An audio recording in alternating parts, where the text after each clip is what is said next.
Welcome back everyone. इस video में discuss करेंगे बैक्टीरियल सेल के स्ट्रक्चर के बारे में। कई बार एग्जाम के अंदर ये क्वेश्चन आ जाता है कि बैक्टीरियल सेल कैसी होती है, कौन कौन से कंपोनेंट या फिर स्ट्रक्चर्स उसके अंदर प्रेजेंट हो सकते हैं। इसके अलावा बैक्टीरिया की जो पूरी प्लेलिस्ट है उसके अंदर हम बैक्टीरिया के करेक्टरिस्टिक फीचर्स के बारे में, फ्लैजिलेशन के बारे में, शेप्स के बारे में, साइज के बारे में, रिप्रोडक्शन के बारे में डिस्कस कर चुके हैं। उन वीडियोस का लिंक आपको डिस्क्रिप्शन में मिल जाएगा, वहां से वीडियो देख सकते हैं। एंड नोट्स जो है वो टेलीग्राम चैनल पे मिल जाएंगे, तो टेलीग्राम चैनल भी आप ज्वाइन कर सकते हैं। एंड अगर वीडियो हेल्पफुल लगती है तो लाइक कीजिए, शेयर कीजिए अपने फ्रेंड्स के साथ, एंड चैनल को सब्सक्राइब कर लीजिए। तो अगर हम बात करें यहाँ पे बैक्टीरियल सेल की या फिर इसके सेल के स्ट्रक्चर की, तो बैक्टीरिया के सेल के स्ट्रक्चर के अंदर यहाँ पे तीन टाइप की चीजें प्रेजेंट होती है। एक इसके अंदर होती है सेल वॉल, जो कि बैक्टीरिया की सेल को कवर करके रखती है।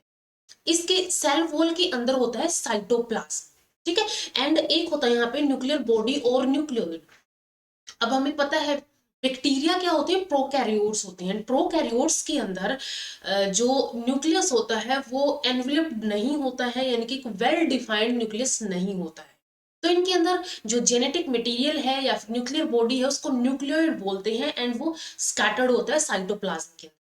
यहाँ पे ये टिपिकल एक बैक्टीरियल सेल का स्ट्रक्चर है, जिसके अंदर यहाँ पे फ्लैजिलम हो गया, ठीक है। इस अगर स्ट्रक्चर की बात करें तो यहाँ पे फ्लैजिलम हो गया। इसके अलावा ये यहाँ पे सबसे बाहर कैप्सूल होती है, ठीक है, लेयर होती है कैप्सूल इसकी। देन इसके अंदर सेल वॉल होती है, सेल मेम्ब्रेन होती है। सेल मेम्ब्रेन क्या होती है, प्लाज्मा मेम्ब्रेन को ही सेल मेम्ब्रेन बोलते हैं। इसके अंदर राइबोसोम्स होते हैं, chromosomal DNA in the nucleoid, ठीक है। ऐसे न्यूक्लियोइड के अंदर ये डीएनए इसके अंदर स्कैटर्ड होता है। एंड इसके अलावा इसके अंदर पिलाई होती है, जिसको हम सेक्स पिलाई बोलते हैं, जो कि कंजुगेशन के अंदर हेल्प करती है। तो ये एक टिपिकल बैक्टीरियल सेल के अंदर स्ट्रक्चर्स प्रेजेंट होते हैं, जिनको हम डिस्क्राइब करेंगे। तो ये जो है ये डायग्राम एग्जाम के अंदर अगर क्वेश्चन आता है तो ये डायग्राम आप ड्रॉ कर सकते हैं, जिसके अंदर यहाँ पे बैक्टीरियल की अगर सेल दी हुई है, जिसके अंदर अब यहाँ पे स्ट्रक्चर्स की अगर हम बात करें, यहाँ पे क्या होगा, एक यहाँ पे सेल वॉल होगी, सेल वॉल के अंदर यहाँ पे एक प्लाज्मा मेम्ब्रेन होगी, यानी कि सेल मेम्ब्रेन होगी। एंड इनको सराउंड करती है ये वाली लेयर, जो ये क्या है यहाँ पे कैप्सूल लेयर, ठीक है। तो यहाँ पे कैप्सूल लेयर होती है, सेल वॉल होती है, एंड देन सेल मेम्ब्रेन होती है। इसके अंदर यहाँ पे प्लाज्मा मेम्ब्रेन या फिर सेल मेम्ब्रेन की ही एक मॉडिफिकेशन होती है। मॉडिफिकेशन कैसे होगी, अंदर की तरफ होगी, यानी एंडोसाइटोसिस के थ्रू होगी। तो ये अंदर की तरफ इसकी मॉडिफिकेशन होती है, जिसको मीजोजोम बोलते हैं। एंड सेंटर में इसके अंदर यहाँ पे न्यूक्लियोइड होता है, कुछ गैस वेक्यूल्स होते हैं, एंड इसके अलावा इसके अंदर राइबोसोम्स होते हैं, ये ग्राउंड प्लाज्मा हो गया। एंड इसके अलावा ये यहाँ पे राउंड राउंड स्ट्रक्चर यहाँ पे प्लाज्मिड्स होते हैं, यानी कि एक्स्ट्रा क्रोमोसोम्स का एक क्रोमोसोमल रिंग होती है डीएनए की। एंड ये इसके फ्लैजेला होते हैं, ठीक है। ये टिपिकल बैक्टीरियल सेल के अंदर स्ट्रक्चर्स देखने को मिलते हैं। अब one by one in structures की डिटेल देखिए अगर हम, सबसे फर्स्ट है सेल वॉल। सेल वॉल जो होती है, सबसे बाहर की मेम्ब्रेन को सेल वॉल बोलेंगे। आउटर कवरिंग होती है सेल की, एंड ये शेप एंड रिजिडिटी, एक तो शेप, एक रिजिडिटी, यानी कि जो बैक्टीरियल सेल है उसको कठोर बनाएगी, वो कौन बनाएगी, सेल वॉल बनाएगी। It also protects protoplasm from mechanical injury. अब ये जैसे कि ये सेल वॉल की बात होगी, इसके अंदर क्या है, यहाँ पे साइटोप्लाज्म है या फिर प्रोटोप्लाज्म जो हो गया। तो इस साइटोप्लाज्म या फिर ये प्रोटोप्लाज्म को मैकेनिकल इंजरी से प्रोटेक्ट करके रखेगी, ठीक है। इस प्रोटोप्लास्ट को मैकेनिकल इंजरी से ये प्रोटेक्ट करके रखती है। जैसे कि बैक्टीरिया ई कोलाई के अंदर, and outer gram negative bacteria the cell wall is made up of two layer. Gram positive and gram negative bacteria के अंदर हम डिस्कस कर चुके हैं कैसे कैसे सेल वॉल होती है उसके अंदर। तो यहाँ पे ई कोलाई एंड आउटर जो ग्राम नेगेटिव बैक्टीरिया होते हैं, उनकी सेल वॉल है दो लेयर की बनी होती है। इन दो लेयर्स में से एक यहाँ पे लेयर होती है इनर लेयर, एक होती है यहाँ पे आउटर लेयर। इनर लेयर जो होगी अंदर वाली, तो inner layer consist of murein. Inner layer के अंदर म्यूरिन होता है, एंड इसको म्यूको कॉम्प्लेक्स बोलते हैं, इसको पेप्टाइडोग्लाइकन भी बोलते हैं, ठीक है। इसकी जो इनर लेयर है उसके अंदर यहाँ पे म्यूरिन या फिर म्यूको कॉम्प्लेक्स या फिर पेप्टाइडोग्लाइकन प्रेजेंट होता है, which is made up of polysaccharides and peptide. And ये जो म्यूरिन है, म्यूको कॉम्प्लेक्स है या फिर पेप्टाइडोग्लाइकन है, ये किससे मिलके बना होता है? ये बना होता है पॉलीसेकेराइड एंड पेप्टाइड से। लाइक यहाँ पे भी अगर हम देखें पेप्टाइडोग्लाइकेन, ग्लाइकेन वर्ड किसके लिए आएगा? कार्बोहाइड्रेट के लिए। पेप्टाइडो वर्ड पेप्टाइड के लिए यानी कि प्रोटीन के लिए आएगा, तो ये वर्ड यहाँ पे प्रोटीन के लिए आएगा। एंड ग्लाइकेन वर्ड है ये आएगा कार्बोहाइड्रेट या फिर सुगर्स के लिए। तो यहाँ पे क्या हो गया? आउट जो इनर लेयर है वो बनी होती है म्यूरिन की, म्यूको कॉम्प्लेक्स की या फिर पेप्टाइडोग्लाइकेन की, जो कि बने होते हैं पॉलीसेकेराइड्स एंड प्रोटीन्स के या फिर पेप्टाइड्स के बने होते हैं। Murein is made up of acetyl glucosamine यानी कि AGA या फिर एसिटाइल म्यूरामिक एसिड यानी कि AMA and a peptide consisting of 4 और 5 अमीनो एसिड। एंड इसके साथ पेप्टाइड होते हैं जो कि 4 और 5 अमीनो एसिड्स के बने होते हैं। ठीक है, म्यूरिन किसकी बनी हो सकती है? या तो ये AGA यानी कि एसिटाइल ग्लूकोजमाइन की बनी हो सकती है, या तो ये एसिटाइल म्यूरामिक एसिड यानी AMA की बनी हो सकती है। साथ में यहाँ पे 4 और 5 अमीनो एसिड्स इसके साथ एसोसिएटेड होते हैं। Murine consists of 95% of cell wall in some gram positive bacteria। ठीक है, ग्राम पॉजिटिव बैक्टीरिया के अंदर म्यूरिन अबाउट 95% तक प्रेजेंट होता है and as little as 5 to 10% in gram negative bacteria. ठीक है, 5 to 10% होता है ग्राम नेगेटिव बैक्टीरिया के अंदर एंड ग्राम पॉजिटिव बैक्टीरिया के अंदर ये 95% तक हो सकता है। आउटर लेयर जो है ये लिपिड्स की, नॉन सेलुलोज की, पॉलीसेकेराइड एंड प्रोटीन ट्यूब्यूल्स की बनी होती है। ठीक है, एक तो लिपिड्स की, नॉन सेलुलोज होती है ये, पॉलीसेकेराइड एंड प्रोटीन ट्यूब्यूल्स की ये बनी होती है। Cell wall of gram positive bacteria single layered and is made up of murein only. अगर हम ग्राम पॉजिटिव की बात करें, ठीक है, ग्राम पॉजिटिव के अंदर ये सिंगल लेयर्ड होती है। ठीक है, सिंगल लेयर की बनी होगी जो कि सिर्फ म्यूरिन की बनी होती है, सिर्फ म्यूरिन की। यहाँ पे लिपोपॉलीसेकेराइड्स नहीं होते हैं, सिर्फ ग्राम पॉजिटिव बैक्टीरिया के अंदर ये म्यूरिन की बनी होती है। इसके बाद यहाँ पे कैप्सूल और स्लाइम लेयर होती है जो कि सेल वॉल को सराउंड करके रखती है। The E. coli has a mucilaginous covering outside the cell wall which protects the bacterial cell against chemical desiccation and against action of phagocytes। ये हमने बात की थी कि यहाँ पे ये सेल वॉल थी। ठीक है, सेल वॉल थी। अब सेल वॉल के भी बाहर एक लेयर होती है, इसको ही बोला जाता है कैप्सूल और स्लाइम लेयर। एंड ये करती क्या है? ये सेल वॉल को प्रोटेक्ट करके रखती है। सेल वॉल प्रोटेक्ट रहेगी तो अंदर का जो साइटोप्लाज्म है, प्रोटोप्लाज्म है, वो प्रोटेक्ट रहेगा, तो ऑटोमेटिकली ये बैक्टीरियल सेल को प्रोटेक्ट करके रखती है। Protect the bacterial cell against, एक तो केमिकल डेसिकेशन ना हो, केमिकल्स की वजह से इसका डिग्रेडेशन ना हो सेल वॉल का। सेकंड, यहाँ पे फैगोसाइट जो एक्शन है फैगोसाइट्स का वो ना हो, तो इन सब चीजों से ये बचा के रखती है को। दिस इज म्यूकोइड एनवेलप और स्लाइम लेयर। ये म्यूकोइड एनवेलप या फिर स्लाइम लेयर इसको बोला जाता है। Sometimes this becomes hard like cuticle card capsulated. ठीक है, कई बार क्या होता है ये लेयर हार्ड बन जाती है। कैप्सूल और स्लाइम लेयर हार्ड बन जाती है एंड उस कंडीशन में इसको बोला जाता है कैप्सुलेटेड, या फिर जो भी बैक्टीरिया होगा वो कैप्सुलेटेड होगा। Capsule is usually made up of polysaccharide, ये usually polysaccharide and sometimes made up of polypeptide. अगर ये पॉलीसेकेराइड की बनी है तो डेक्स्ट्रान, लेवान और सेलुलोज की बनी होती है। कई बार ये पॉलीपेप्टाइड यानी प्रोटीन्स की बनी हो सकती है, तो उसके अंदर यहाँ पे ग्लूटामिक एसिड यहाँ पे होते हैं। ठीक है, डी ग्लूटामिक एसिड यहाँ पे प्रेजेंट होंगे, तो ये पॉलीसेकेराइड या फिर पॉलीपेप्टाइड की बनी हो सकती है। कैप्सूल क्या होगी? प्रोटेक्टिव इन फंक्शन होगी एंड रजिस्ट फैगोसाइटोसिस, फैगोसाइटोसिस को ये रजिस्ट करके रखेगी। Generally, the cell wall is without cellulose except Acetobacteria and Gymnosarcina। इनके अंदर क्या होता है? जनरली जो सेल वॉल होती है वो विदाउट सेलुलोज होती है, जैसे कि एसिटोबैक्टीरिया या फिर जिम्नोसार्सिना के अंदर होती है। इसके बाद नेक्स्ट यहाँ पे होगा फ्लैजेला एंड सेक्स पिलाई। ठीक है, फ्लैजेला एंड सेक्स पिलाई जो होंगे यहाँ पे ई कोलाई के अंदर, ये एक पेरिट्राइकस टाइप का बैक्टीरियम होता है। लाइक हमने फ्लैजिलेशन की बात की थी, different lophotrichous, monotrichous, cephalotrichous, peritrichous conditions होती है। तो पेरिट्राइकस के अंदर क्या होता है? जो बैक्टीरियम का सरफेस होगा उस पूरे सरफेस के ऊपर ही यहाँ पे फ्लैजिलेशन होगी, पूरे सरफेस के ऊपर ही फ्लैजेला देखने को मिलेंगे। तो यहाँ पे ई कोलाई जो है पेरिट्राइकस टाइप का बैक्टीरियम होता है, bearing several hair-like structures on the entire body known as flagella. And in hair like structures को, जो कि पूरे सरफेस एंटायर बॉडी के ऊपर होते हैं, इनको ही क्या बोला जाता है, फ्लैजेला बोला जाता है। फ्लैजेला जो होते हैं 4 to 5 micrometer long and 12 to 15 micrometer in diameter होते हैं। And each flagellum is a single stranded, flagellum क्या होता है, सिंगुलर के लिए फ्लैजेलम यूज किया जाता है। तो हर एक फ्लैजेलम जो होता है सिंगल स्ट्रैंडेड होता है, यानी कि ये मोनोफिब्रिलर होता है, ठीक है, मोनोफिब्रिलर होगा। Structure made up of protein fibril, and ये मोनोफिब्रिल जो है ये किसके बने होते हैं, ये बने होते हैं प्रोटीन फिब्रिल के, ठीक है। तो हम ऑटोमेटिकली बोल सकते हैं जो एक फ्लैजेला है वो बना होता है प्रोटीन्स का, एंड ये सिंगल स्ट्रैंडेड होता है, यानी कि मोनोफिब्रिलर होता है, एक ही फाइबर इसके अंदर होता है। अब ये फ्लैजेला जो है ये डिफरेंशिएट होता है बेसल बॉडी के अंदर, attach to the plasma membrane and hook filament. एक तो यहाँ पे लाइक ये प्लाज्मा मेम्ब्रेन होगी, प्लाज्मा मेम्ब्रेन के ऊपर एक यहाँ पे बेसल बॉडी होगी, ठीक है, एक बेसल बॉडी होगी, एंड एक ऐसा हुक लाइक स्ट्रक्चर होगा। इस हुक लाइक, ये हुक लाइक स्ट्रक्चर हो गया, और ये एक बेसल बॉडी होगी। तो बेसल बॉडी प्लाज्मा मेम्ब्रेन से अटैच होगी, एंड सेकंड इसके अंदर एक हुक फिलामेंट यहाँ पे होगा। तो ये दो पार्ट होते हैं किसी भी फ्लैजेलम के अंदर।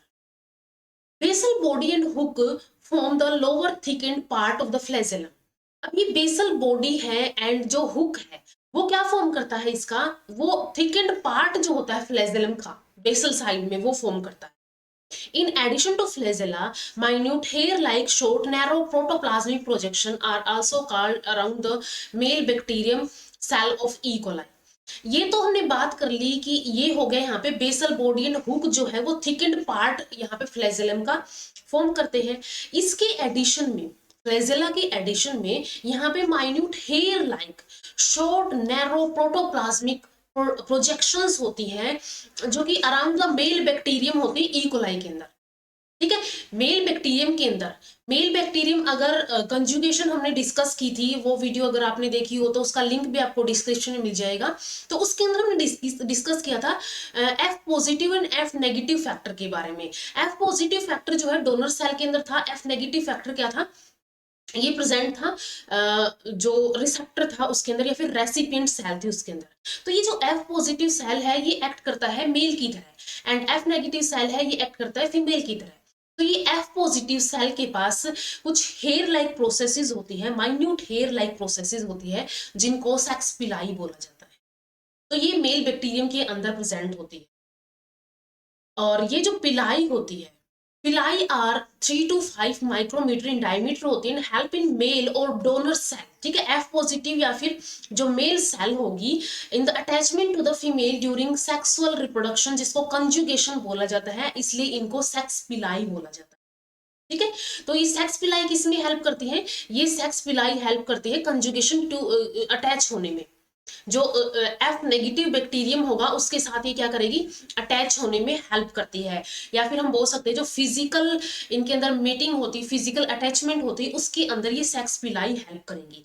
सेक्स पिलाई क्या है, हेयर लाइक प्रोसेसेस है, जो कि सिर्फ मेल बैक्टीरियम के अंदर प्रेजेंट होती है, एंड ये कंजुगेशन और सेक्सुअल रिप्रोडक्शन के अंदर हेल्प करती है। एंड ऐसा नहीं है कि फ्लैजेला को ही हम बोलेंगे, फ्लैजेला के एडिशन में होती है, फ्लैजेला अलग होते हैं, एंड फ्लैजेला के एडिशन में, फ्लैजेला के अलावा यहाँ पे सेक्स पिलाई प्रेजेंट होती है।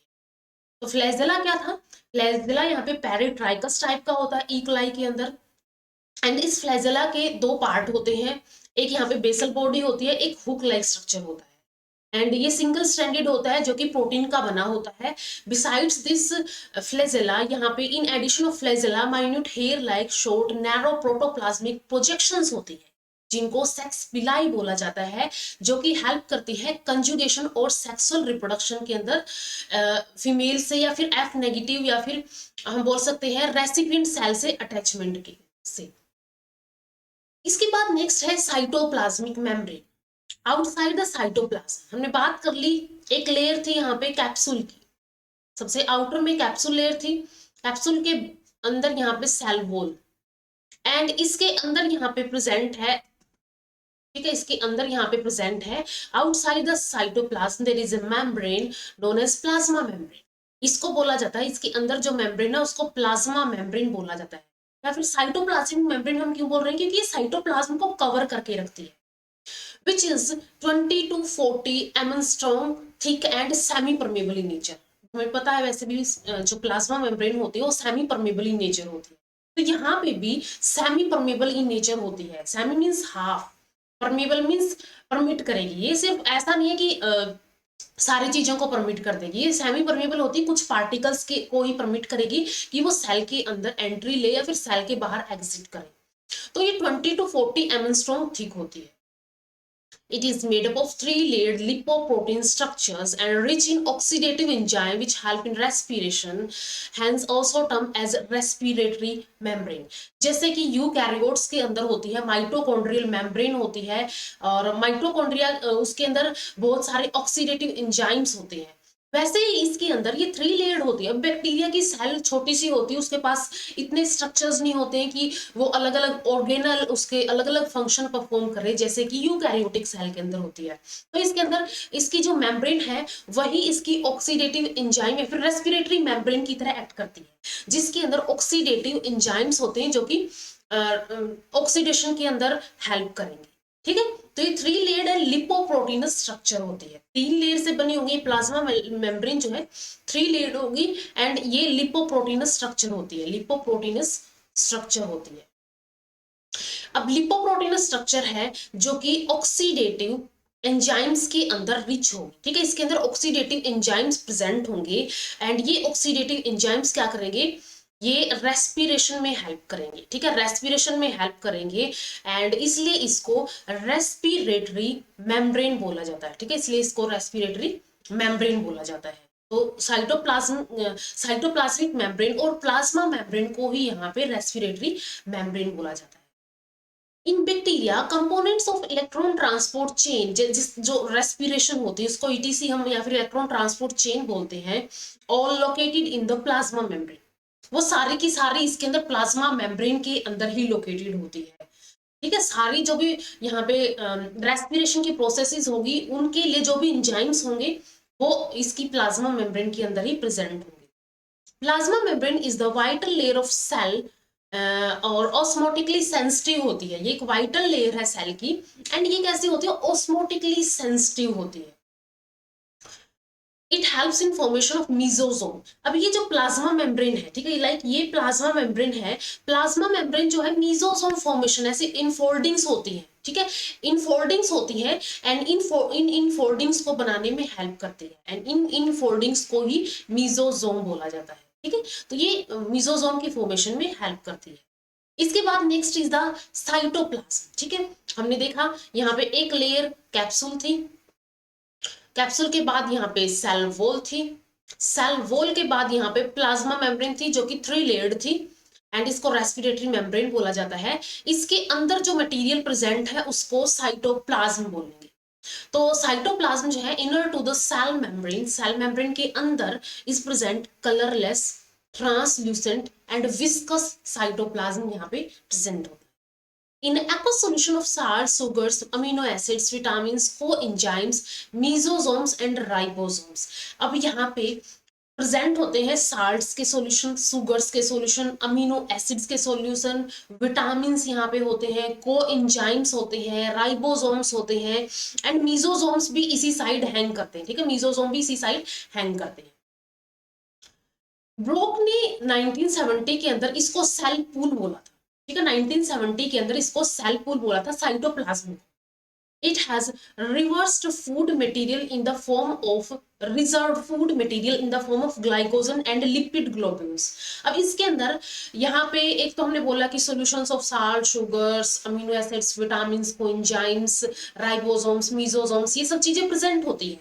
साथ में यहाँ पे glycogen and lipid globules present होते हैं, रिजर्व फूड मटेरियल। ठीक है, रिजर्व फूड मटेरियल इसके अंदर ग्लाइकोजन एंड लिपिड ग्लोब्यूल्स की फॉर्म में होता है। The membrane bound structures like mitochondria, plastids, endoplasmic reticulum, Golgi bodies and true nucleus having nuclear membrane or envelope are absent in the cytoplasm of the bacterial cell। ये सब चीजें यहाँ पे absent होगी जो कि यूकैरियोटिक सेल के अंदर प्रेजेंट होती है। चाहे वो माइटोकॉन्ड्रिया हो, चाहे वो प्लास्टिड्स हो, एंडोप्लाज्मिक रेटिकुलम हो, गोल्जी बॉडीज हो, न्यूक्लियर मेम्ब्रेन हो, सिर्फ इसके अंदर न्यूक्लियर होता है, न्यूक्लियर मेम्ब्रेन और न्यूक्लियर एनवेलप, वो सब चीजें इसके अंदर एब्सेंट होती है। Mesosome is attach to the plasma membrane, plasma membrane से ही मीजोसोम ऐसे अटैच होते हैं, ठीक है। स्टार्टिंग में ही हमने स्ट्रक्चर देखा था, मीजोसोम ऐसे प्लाज्मा मेम्ब्रेन से अटैच होते हैं या फिर इनफोल्डिंग होती है इसकी। It is a small spherical structure constituted by the infolding of plasma membrane, ठीक है। ये क्या होती है, इनफोल्डिंग होती है। कॉम्पिटिटिव एग्जाम के अंदर ये इंपॉर्टेंट पॉइंट है कि मीजोसोम क्या है, प्लाज्मा मेम्ब्रेन की या फिर सेल वॉल की या फिर कुछ भी, चार ऑप्शन दे दिए जाएंगे, ये क्या होती है, इनफोल्डिंग होती है प्लाज्मा मेम्ब्रेन की, और ये एक स्मॉल स्फेरिकल स्ट्रक्चर होता है। Mesosome contain cold membrane inside, इसके अंदर ऐसे कोल्ड मेम्ब्रेन प्रेजेंट होती है इसके अंदर। Mesosome help in separation of two daughter nucleoid, and जब दो डॉटर न्यूक्लियोइड का सेपरेशन होता है उस टाइम पे ये हेल्प करती है, ठीक है। जैसे कि जो न्यूक्लियर बॉडीज होती है, and septum formation at the time of cell division, ठीक है। तो मीजोसोम का फंक्शन क्या हो गया यहाँ पे, एक तो ये जो दो डॉटर न्यूक्लियोइड होते हैं यानी कि न्यूक्लियर बॉडीज है उनको अलग करेगी, एंड एक सेप्टम फॉर्म करेगी सेल डिवीजन के अंदर, ठीक है। लाइक यहाँ पे जो सेल डिवीजन होगी, लाइक यहाँ पे सेप्टम बनना जो स्टार्ट होगा, ये सेप्टम बनाएगी, ये सेप्टम, ठीक है, जो इनको अलग करेगा। तो ये सेप्टम जो है वो किसकी हेल्प से बनेगा, ये मीजोसोम ही बनाएगा सेल डिवीजन के time. It also act as site of respiration and excretion. अब हमने ये भी देख लिया कि प्लाज्मा मेम्ब्रेन को ही रेस्पिरेटरी मेम्ब्रेन बोलते हैं, तो ये मीजोसोम भी इसमें हेल्प करते हैं, रेस्पिरेशन एंड एक्सक्रीशन के अंदर हेल्प करते हैं। Thus, mesosome perform the function of Golgi apparatus found in eukaryotic cell. And ये Golgi apparatus के ही जैसे होते हैं जैसे कि यूकैरियोटिक सेल के अंदर होते हैं। तो ये सारी जो चीजें हैं ये है मीजोसोम के बारे में, जो कि इंपॉर्टेंट है, शॉर्ट नोट लिखना आ जाता है कई बार, ठीक है। कई बार एग्जाम के अंदर शॉर्ट नोट लिखना आ जाता है कि मीजोसोम क्या होता है, ठीक है। मीजोसोम क्या होता है, तो मीजोसोम एक स्फेरिकल स्ट्रक्चर होता है जो कि प्लाज्मा मेम्ब्रेन की इनफोल्डिंग होता है, एंड इसकी मेम्ब्रेन जो है कोल्ड होती है।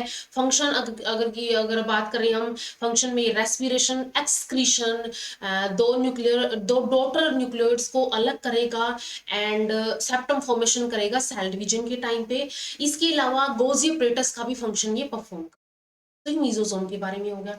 इसके बाद इसके अंदर राइबोसोम्स भी होते हैं। Ribosome present in cytoplasm of E coli are of 70s type. ये कैसे होते हैं, 70s टाइप के होते हैं, वाइल यूकैरियोट्स के अंदर 80s टाइप के राइबोसोम्स देखने को मिलते हैं। तो यहाँ पे क्या होते हैं, 70s टाइप के राइबोसोम्स होते हैं जो कि प्रोटीन सिंथेसिस में हेल्प करते हैं। बैक्टीरिया की सेल है वो प्रोटीन सिंथेसिस करेगी, तो protein synthesis in 70s type के राइबोसोम्स की हेल्प से होगा। These ribosomes are often arranged in the form of helical series at the time of protein synthesis and are termed as polyribosome। क्या होता है, कई बार ऐसे हेलिकल सीरीज के अंदर इस राइबोसोम के अंदर दो सब यूनिट्स होती हैं, एक लार्ज सब यूनिट होती है, एक स्मॉल सब यूनिट होती है। ये लार्ज सब यूनिट है एंड नीचे वाली स्मॉल सब यूनिट है। तो यहाँ पे क्या होता है, प्रोटीन सिंथेसिस के टाइम पे, प्रोटीन सिंथेसिस के टाइम पे ये हेलिकल सीरीज के अंदर खुद को अरेंज कर लेते हैं, एंड इनको पॉलीराइबोसोम, पॉली मींस ज्यादा, ठीक है, एक से ज्यादा, एंड राइबोसोम्स, तो ये एक से ज्यादा राइबोसोम ऐसे पॉलीराइबोसोम बना लेते हैं। ये कब होता है, ये ऑफ्टन यूजुअली होता है प्रोटीन सिंथेसिस के टाइम पे बैक्टीरिया के अंदर। तो राइबोसोम 70s टाइप के होते हैं, एंड ये खुद को पॉलीराइबोसोम्स के अंदर अरेंज कर लेते हैं eight the time of protein synthesis. इसके बाद न्यूक्लियर बॉडी यानी कि न्यूक्लियोइड इसके अंदर कैसा होगा, तो न्यूक्लियर बॉडी जो है इसको न्यूक्लियोइड या फिर जीनोफोर बोला जाता है, ठीक है, न्यूक्लियोइड और जीनोफोर बोला जाता है। A well organized membrane bound nucleus is absent in bacteria, क्योंकि ये प्रोकैरियोट है, प्रोकैरियोटिक सेल के अंदर well organized well defined nucleus absent होता है। तो वैसे ही इस बैक्टीरिया के अंदर भी वेल ऑर्गेनाइज्ड या फिर मेम्ब्रेन बाउंड न्यूक्लियस एब्सेंट होता है। The genetic material is not bound with histones to form true chromosome, and इसका जो जेनेटिक मटेरियल होता है वो हिस्टोन्स यानी कि बेसिक प्रोटीन्स, हिस्टोन्स क्या होते हैं, बेसिक प्रोटीन्स होते हैं, उनके साथ भी ये बाउंड नहीं होता है, जो कि ट्रू राइबोस क्रोमोसोम फॉर्म करते हैं, तो वैसा भी इसके अंदर नहीं होता है। It is represented by strand of DNA duplex. ये डीएनए ड्यूप्लेक्स की स्ट्रैंड की तरह दिखा मतलब शो किया जाता है, रिप्रेजेंट किया जाता है। क्रोमोसोम की हम बात कर रहे हैं, which is folding to form a single circular closed ring. ये क्या होता है, एक सिंगल सर्कुलर क्लोज्ड रिंग, बंद रिंग होती है, क्लोज्ड रिंग होती है, उसके अंदर ये बना होता है about 100 micrometer long, known as nucleoid. इसको न्यूक्लियोइड बोला जाता है। कैसा होता है, ये सिंगल सर्कुलर क्लोज्ड रिंग होती है। तो जो बैक्टीरिया का डीएनए होता है वो क्लोज्ड एंड सर्कुलर डीएनए होता है। It is embedded in the cytoplasm, and ये साइटोप्लाज्म से घिरा हुआ होता है, साइटोप्लाज्म के अंदर ही होता है। There is no spindle formation at the time of cell division in bacteria, and यहाँ पे कोई स्पिंडल फॉर्मेशन नहीं होती है सेल डिवीजन के टाइम पे, ठीक है, कोई स्पिंडल फॉर्मेशन यहाँ पे नहीं होगी जैसे कि यूकैरियोट्स के अंदर होती है। In additional circular DNA plasmid is found in male bacterium cell of E. coli, which functions as donor cell during conjugation or sexual reproduction. And sexual reproduction के अंदर जो F factor होता है, या फिर उसके अंदर एक एक्स्ट्रा क्रोमोसोम की रिंग होती है जिसके अंदर एफ फैक्टर होता है, उस वो क्या होती है, वो डुप्लीकेट होती है, देन वो फीमेल या फिर रेसिपिएंट के अंदर ट्रांसफर की जाती है with the help of conjugation tube. तो यहाँ पे एक एक एडिशनल सर्कुलर डीएनए होता है जिसको प्लाज्मिड बोला जाता है, ठीक है। एक तो इसका क्रोमोसोम खुद का हो गया, एक इसके अंदर एडिशनल कॉपी प्रेजेंट होती है जिसको प्लाज्मिड बोला जाता है, एंड ये होता है मेल बैक्टीरियम के अंदर। मेल बैक्टीरियम के अंदर होगा क्योंकि मेल बैक्टीरियम को अपना जेनेटिक मटेरियल रेसिपिएंट के अंदर या फिर डोनर सेल को अपना material, genetic material recipient cell के अंदर ट्रांसफर करना है। तो ये एक एडिशनल डीएनए होता है, सर्कुलर डीएनए होता है जिसको प्लाज्मिड बोला जाता है। Extra circular DNA is also term as a fertility factor. हमने बात की थी कंजुगेशन के अंदर, तो इसको फर्टिलिटी फैक्टर भी बोला जाता है, जिसको एफ से रिप्रेजेंट किया जाता है। When F or fertility factor is associated temporarily with the main DNA, यानी कि न्यूक्लियर के साथ अगर ये एसोसिएट हो, इट इज नोन एज एपिजोम। इसको एपिजोम बोला जाता है, ठीक है। अगर न्यूक्लियोइड के साथ एफ फैक्टर या फिर फर्टिलिटी फैक्टर एसोसिएटेड हो, टेम्परली एसोसिएटेड हो, तो इसको बोला जाता है episome. And if present freely in the cytoplasm, तो तब इसको प्लाज्मिड बोला जाता है, तब इसको ऐसे सर्कुलर डीएनए बोला जाता है, एंड इसको एफ पॉजिटिव या फिर प्लाज्मिड बोला जाता है। Plasmid are double stranded circular supercoiled DNA होते हैं containing a few thousand gene. ये क्या होते हैं, डबल स्ट्रैंडेड सर्कुलर डीएनए होते हैं, एंड सुपर कोइलिंग डीएनए होते हैं। ये सुपर कोइलिंग इनके अंदर होती है जिसके अंदर thousands of gene present. Plasmid are of 3 types, ठीक है। तो ये प्लाज्मिड के बारे में हो गया कि plasmid double stranded circular DNA होता है, सुपरकोइल्ड डीएनए होता है जिसके अंदर फ्यू थाउजेंड जीन होते हैं, एंड एपिजोम हो गया, यहाँ पे एक टर्म एपिजोम हो गई। एपिजोम कब बोलते हैं, जब फर्टिलिटी फैक्टर या फिर F factor temporarily main DNA nucleoid के साथ एसोसिएटेड होता है, तब उस टर्म को एपिजोम बोला जाता है। अब ये जो प्लाज्मिड्स है वो 3 टाइप के होते हैं। एक होता है यहाँ पे एफ प्लाज्मिड। एफ प्लाज्मिड होता है carrying genes for sex pili and responsible for conjugation and transfer of genetic material from one strain to another। अगर ये सेक्स पिलाई के लिए जीन कैरी करता है एंड ये रिस्पॉन्सिबल होता है कंजुगेशन के लिए, ठीक है, कंजुगेशन के लिए रिस्पॉन्सिबल होता है, एंड ये क्या करता है, transfer of genetic material from one strain to another, एक स्ट्रेन से दूसरे स्ट्रेन के अंदर ये अपना जेनेटिक मटेरियल ट्रांसफर कर देता है। सेकेंड यहाँ पे होता है R plasmid. R plasmid carry gene for resistance, ठीक है, आर फॉर रेजिस्टेंस, ये रेजिस्टेंस टू एंटीबायोटिक्स। ये कुछ ऐसे जीन्स कैरी करते हैं, वो जीन्स क्या होते हैं, एंटीबायोटिक्स के लिए रजिस्ट होते हैं, रेजिस्टेंट होते हैं। समटाइम्स प्लाज्मिड में show F and R type properties, and कई बार ये एफ और आर टाइप की प्रॉपर्टीज शो कर देता है, कई बार एफ प्लाज्मिड जैसे, कई बार आर प्लाज्मिड जैसे। And the third one is the col plasmid, carrying genes to produce colicins। colicins produce करने के लिए जीन रखते हैं। स्पेशल प्रोटीन होता है जो कि सेंसिटिव ई कोलाई सेल के अंदर, ठीक है, एक सेंसिटिव प्रोटीन होता है ये ई कोलाई सेल्स के अंदर, कोलिसिन्स, ठीक है। तो कोल प्लाज्मिड्स कोलिसिन्स प्रोड्यूस करते हैं, यानी कि कोलिसिन्स के लिए जीन कैरी करके रखते हैं। तो ये 3 टाइप के डिफरेंट प्लाज्मिड्स हो गए। तो प्लाज्मिड के ऊपर अगर शॉर्ट नोट लिखना आता है तो ये 3 टाइप के इसके अंदर, या फिर एग्जाम के अंदर क्वेश्चन आता है तो ये 3 प्लाज्मिड इसके अंदर बताए जा सकते हैं, एंड ये कैसा डीएनए होता है या फिर ये एक्स्ट्रा क्रोमोसोमल रिंग होती है एक, जो कि किसके अंदर होती है, मेल बैक्टीरियम के अंदर होती है। तो ये हो गया यहाँ पे प्लाज्मिड्स के बारे में।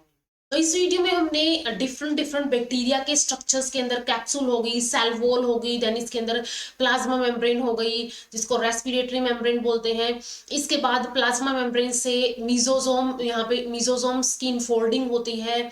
इसके अलावा यहाँ पे और स्ट्रक्चर्स जैसे कि न्यूक्लियोइड, राइबोसोम्स एंड बाकी जो स्ट्रक्चर्स होते हैं वेल डिवेल्प्ड, या फिर हम मेम्ब्रेन बाउंड स्ट्रक्चर्स बोल सकते हैं, लाइक माइटोकॉन्ड्रिया, गोल्जी बॉडीज, या वो सारी चीजें इसके अंदर, या फिर इसके अंदर प्लास्टिड्स हो गई, वो सारी चीजें इसके अंदर एब्सेंट होती है। एंड इसके अलावा इसके अंदर न्यूक्लियोइड के अलावा एक एडिशनल रिंग होती है जिसको प्लाज्मिड बोला जाता है, जो कि मेल के अंदर होती है। तो ये सारी चीजें आज की वीडियो में हमने डिस्कस कर ली है।